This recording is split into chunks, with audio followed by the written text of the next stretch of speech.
he who has everything to become the next god of destruction and become the strongest of all. And Whis and Beerus know this. They are pushing him to his limit, imposing and placing increasingly difficult challenges on him, since his beginnings as if he was born for this. And you know what else? He was born to be anything he wants, because the Prince of the Saiyans is on another level. Want to know what Vegeta will be like as a god of destruction? Then go ahead and Hakai your laziness, subscribe to the channel, leave your like, and activate the bell. And if the Prince of the Saiyans doesn't deserve that you share this video with your friends, then I don't know anything anymore. If there's a character in Dragon Ball whose trajectory is confused with the very concept of overcoming, it's Vegeta. Since his introduction as the ruthless Prince of the Saiyans to his reinvention as Earth's protector and dedicated father, his journey has been marked by brutal falls, colossal power jumps, and constant introspection that shaped not just the warrior, but the man. And when Vegeta's name starts being associated with the figure of a god of destruction, an entity whose function is to erase worlds and rebalance universes, inevitably the questions arise. Is he ready? Is he worthy? And above all, does he want it? Before any analysis, we must recognize the merits that support such a possibility. Vegeta carries within him a destructive essence since childhood. Raised in a hostile environment, shaped by battles and trained to exterminate planets, he knows destruction better than any other mortal in Universe 7. His rage, his pride, and his thirst for surpassing himself are natural fuels to channel the type of energy that defines the gods of destruction. However, unlike Beerus, who hovers over existence with divine boredom and an unshakable sense of authority, Vegeta is still driven by human emotions.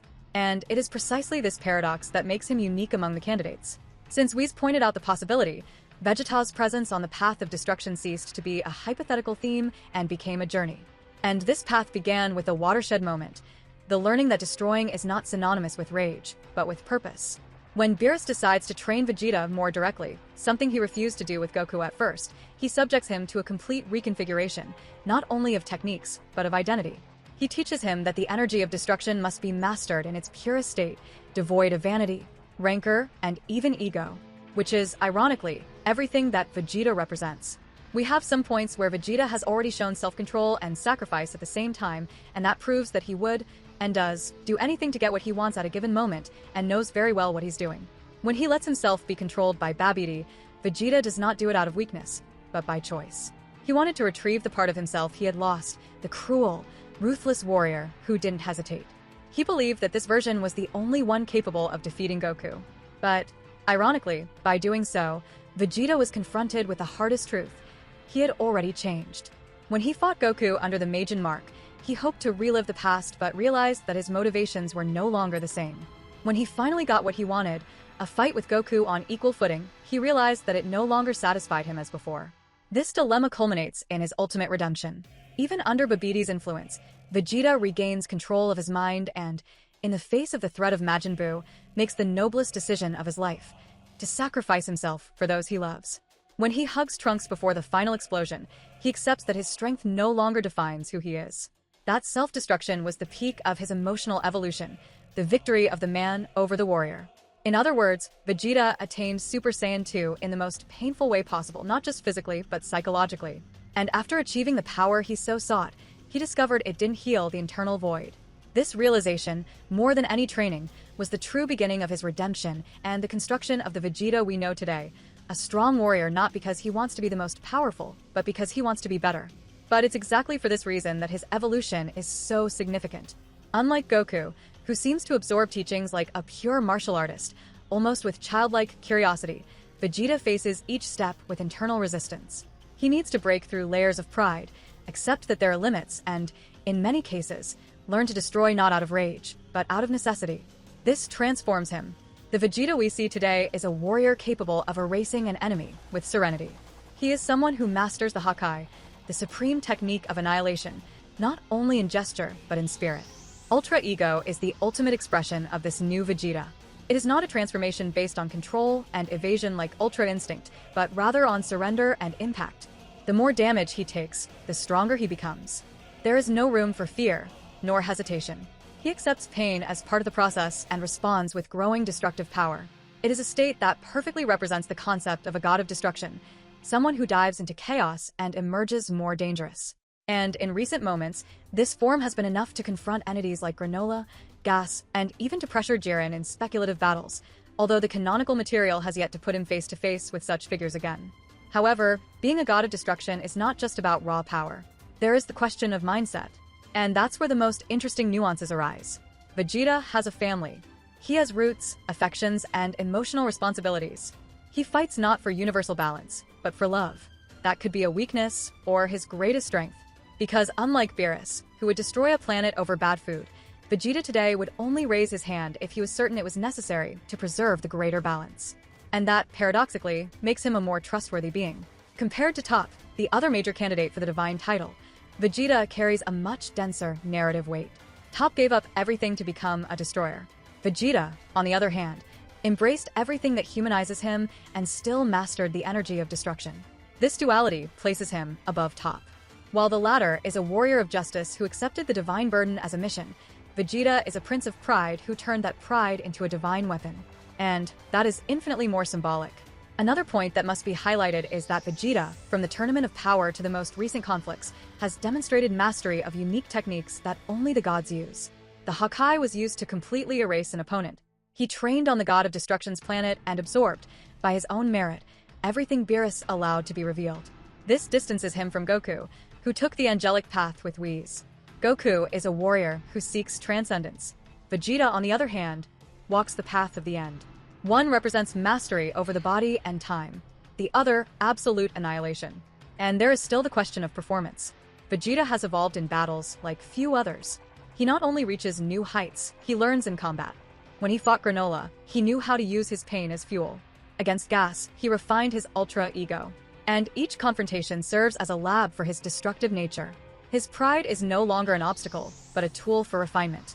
He has learned to accept defeat without breaking, to retreat without humiliation.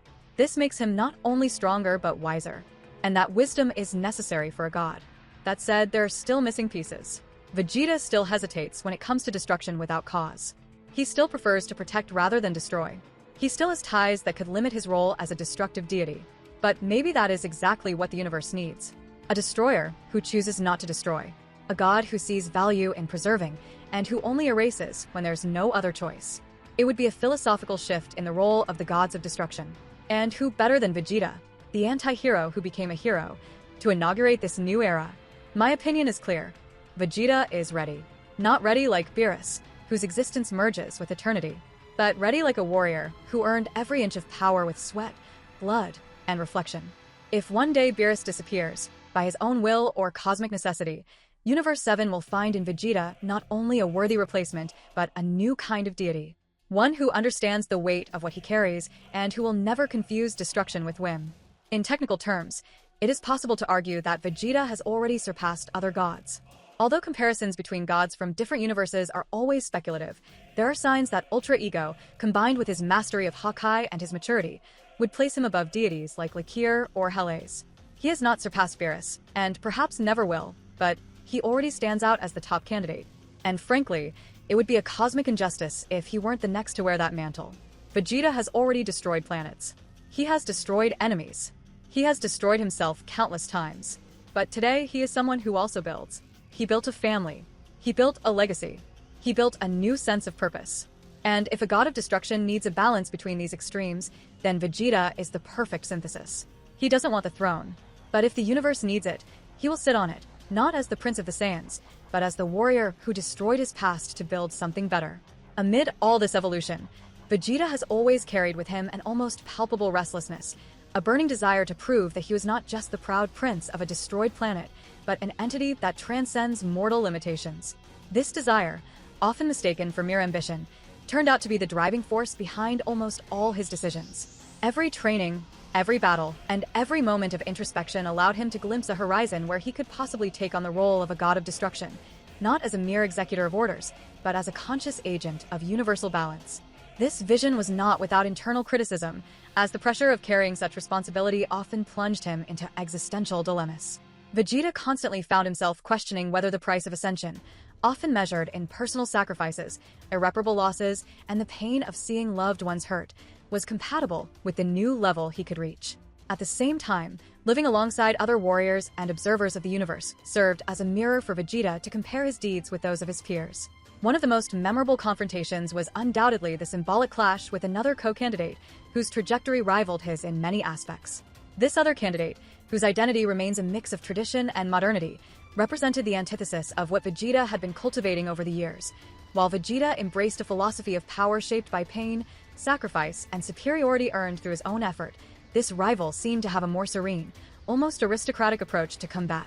The rivalry between them wasn't limited to a clash of technique or brute strength.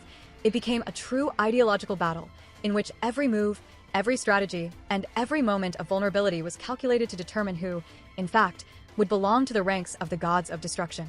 For Vegeta, this internal competition awakened not only the desire to improve, but also the conviction that he had already surpassed, in many ways, those who occupied sacred spaces before him. Even if some criticized this arrogance, he saw in it the signature of his evolution, the overcoming of limitations that once imprisoned him in a vicious cycle of frustrations and fleeting victories. However, the path to truly becoming a god of destruction required more than just physical strength and refined combat skills. Vegeta had to learn to deal with pressures that went beyond the battlefield, internal, existential, and even cosmic pressures. He went through moments of intense doubt, where the weight of his responsibilities threatened to suffocate that indomitable spirit. On several occasions, during long nights of training and meditation, Vegeta found himself facing his own soul, asking whether the privilege of such immense power was worth the cost of the renunciations he would have to make. These nights were marked by a silence full of meaning, where each thought became a painful reminder that destruction, to be truly wise, must be accompanied by a creation that justifies the sacrifice. It was in these moments of introspection that he discovered, almost mystically, that true greatness does not lie in the mere ability to destroy, but in the ability to decide when to destroy in order to allow something new to be born. The influence of Beerus, in this context, was invaluable. The training under his tutelage was a mix of absolute rigor and life lessons that went beyond the mastery of ki. Beerus, with his enigmatic and sometimes ruthless demeanor, taught Vegeta that universal balance is not achieved only through brute force, but with the precise perception that every action has its consequences on a scale that transcends time and space. Living alongside this god of destruction awakened conflicting sensations in Vegeta. On the one hand, admiration for a mentor who seemed to master the secrets of the universe. On the other, the constant reminder that there was an unbridgeable abyss between him and that being who, in essence, was the personification of controlled destruction. It was in this daily confrontation with Beerus' almost unreachable perfection that Vegeta began to realize that, although he had evolved considerably, there was still a long road ahead before he could be truly considered worthy of assuming a divine role. This awareness, as painful as it was, served as a catalyst for him to continue seeking improvement, without being discouraged by the inevitable failures and setbacks that are part of the evolution process. The pressure on Vegeta's shoulders is, in itself, a transformative force. With each new challenge, with each obstacle that prevented him from reaching his own definition of perfection, he found reasons to reinvent himself, to transform pain into energy and doubt into determination. This internal energy, which he has learned to master with increasing skill, is a reflection of the bluish duality that defines the gods of destruction, the ability to unleash devastating fury without losing control over his destiny. In this sense, Vegeta is not only a warrior fighting to stay relevant. He is, above all, a living example that the greatest forces of creation and destruction are intimately tied to the very essence of existence. In his moments of uncontrollable rage, when energy seems to radiate from him in a brilliant glow, it is possible to notice that, behind each explosion of power, there is a being who fights to turn his own torment into a refined art, ready to one day take the reins of a universe that cries out for renewal.